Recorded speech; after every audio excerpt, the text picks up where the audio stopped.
घर याद आता है मुझे, घर याद आता है मुझे। हमारे देश में लगातार बढ़ रहे ओल्ड एज होम यानी कि वृद्ध आश्रम की बढ़ती हुई तादाद हमें यह बताती है कि बुज़ुर्ग अब हमारे लिए अनवांटेड हो गए हैं। उन्हें भले ही हमारी ज़रूरत है, लेकिन अब हमें उनकी ज़रूरत नहीं है। हमारे पेरेंट्स की रोक टोक हमें नागवार गुजरती है। हमें आज़ादी चाहिए, इसलिए हम उन्हें यूं ही वृद्ध आश्रम में सारी ज़िंदगी गुजारने के लिए छोड़ आते हैं और ये भी नहीं सोचते कि क्या वो अपनी आगे की ज़िंदगी खुशी से बिता पाएंगे या नहीं। इसी पे पेश है हमारी खास रिपोर्ट।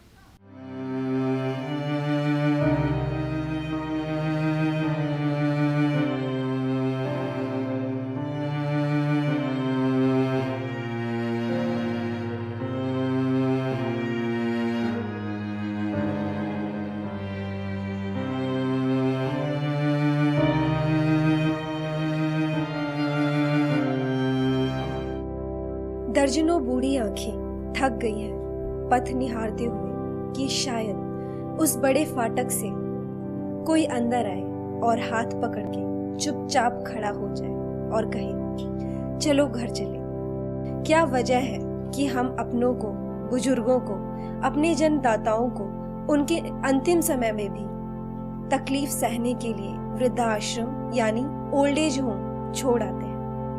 क्या हम मर्यादा पुरुषोत्तम भगवान राम और श्रवण कुमार के सेवा भाव को भूल गए? क्या हम अपने इन बुजुर्गों को थोड़ा सा मान सम्मान और अपनापन नहीं दे सकते, जिन्होंने हमारे लिए जीवन भर कष्ट सहे, हमारी उंगली थामकर हमें बड़ा किया, हमें पढ़ाया लिखाया, काबिल बनाया? क्या हम उनके लिए थोड़े भी कष्ट नहीं सह सकते? क्या हमारे नैतिक मूल्यों ने दम तोड़ दिया है?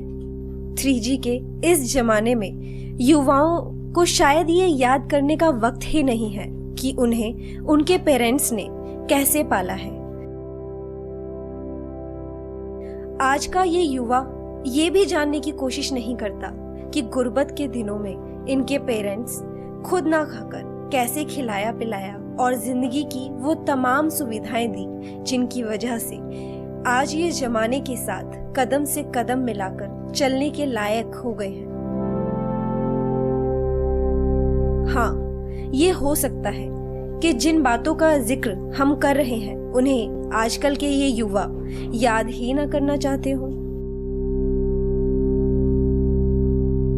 अक्सर युवाओं को ये कहते सुना जा सकता है कि उनके पेरेंट्स ने उन्हें पढ़ा लिखा कर और पाल पोस कर कोई एहसान नहीं किया, बल्कि अपना कर्तव्य निभाया है, जो सभी पेरेंट्स करते हैं।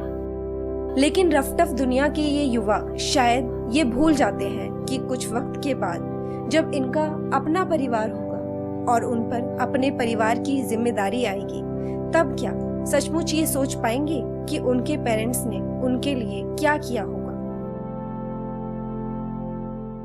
बस मैं तो कहती हूँ कि आजकल के ज़माने में जो जनरेशन है, भगवान को सद्बुद्धि दे, ताकि सब कुछ होते हुए भी देखो जिस इंसान ने सारी उम्र नौकरी करी हो और आखिर में उसके साथ ये हो जाए तो दुख की बात है ना। इंसान औलाद किस लिए मांगता है? इसीलिए कि हमारे भाई आखिरी पड़ाव में हमारा साथ दें, और ऐसे टाइम में हमें धोखा दे दें तो इंसान के दिल पे क्या बीतती है। वसुधैव कुटुंबकम वाले हमारे इस देश में बुजुर्ग की मौजूदगी हमें खटकने लगती है। वजह साफ है, पेरेंट्स मानते हैं कि आजकल के ये युवा परंपराओं को तोड़ना चाहते हैं और यहीं से दो पीढ़ियों का द्वंद्व सामने आता है और झुर्रियां हाशिए पर चली जाती हैं। इसकी वजह भी हम हैं। हम कोई भी फैसला लेते हैं तो उनसे राय मशवरा नहीं करते। इससे उस पोपले मुंह के अहम को चोट पहुंचती है। उस वक्त हमें उनकी वेदना का आभास भी नहीं होता। भविष्य में जब कभी हमारा ही बेटा, हमारे ही कलेजे का टुकड़ा हमारी परवाह ना करते हुए प्रेम विवाह कर लेता है और अपनी दुल्हन के साथ हमारे सामने होता है, हमसे आशीर्वाद मांगता है, तब हमें लगता है कि हमारे बुजुर्ग भी हमारी वजह से कभी इसी मनोदशा से गुजरे होंगे। तब हमने उन्हें अनदेखा किया था। शनिचरवार इतवार को कई मियाँ बीबी कहते हैं चलो हम पिक्चर देखा है या होटल पे खाना खाएंगे, तो बाप के पेट में दर्द होता है, ये तो नाश करेंगे, ये तो नाश करेंगे। सास जो है ना पुड़ पुड़ पुड़ पुड़ पुड़ पुड़ करती रहेगी, तो क्या होगा, उसका रिजल्ट तो गंदा निकलेगा ही ना।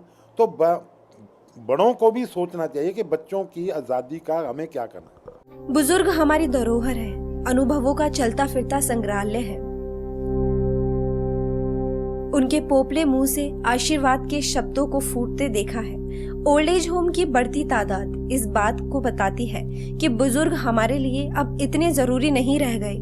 हमने उन्हें दिल से तो निकाल ही दिया है, अब घर से भी निकालने लगे हैं। इसके बाद भी इन बुजुर्गों के मुंह से आशीर्वाद स्वरूप ही निकलता है कि जैसा तुमने हमारे साथ किया, ईश्वर करे तुम्हारा पुत्र तुम्हारे साथ वैसा कभी न करे। देखा, झुर्रीदार चेहरे की अवधारणा खंडित हो चुकी है। यही वजह है कि आज एकल परिवार बढ़ रहे हैं।